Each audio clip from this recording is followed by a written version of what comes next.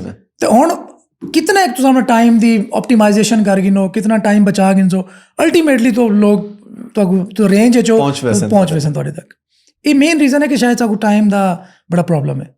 ਚਲੋ अच्छा जवाब है।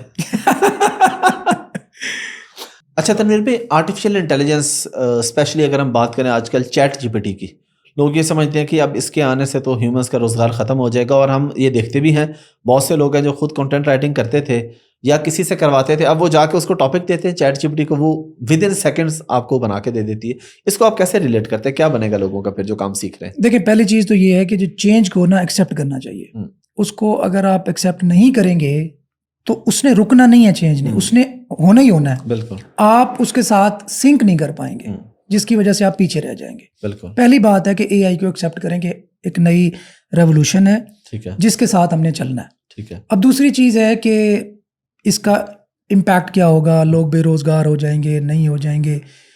अच्छा, अब अगर हम इस बहस में उलझे रहे हैं कि क्या होगा, नहीं करना चाहिए, एक फील्ड के अंदर एंटर ही नहीं होना चाहिए, काम नहीं करना चाहिए, ऑप्शन क्या है? बात है कि ऑप्शन हाँ, क्या है फिर? अल्टरनेट तो कोई नहीं हमारे पास। अल्टरनेट नहीं है ना, फिर उसका काम तो हमने करना है, पैसे तो हमने कमाने हैं, डॉलर में ही कमाने हैं। बिल्कुल, तो क्यों ना हम अपनी फील्ड के साथ एआई को इंटीग्रेट करें। ठीक है, ठीक।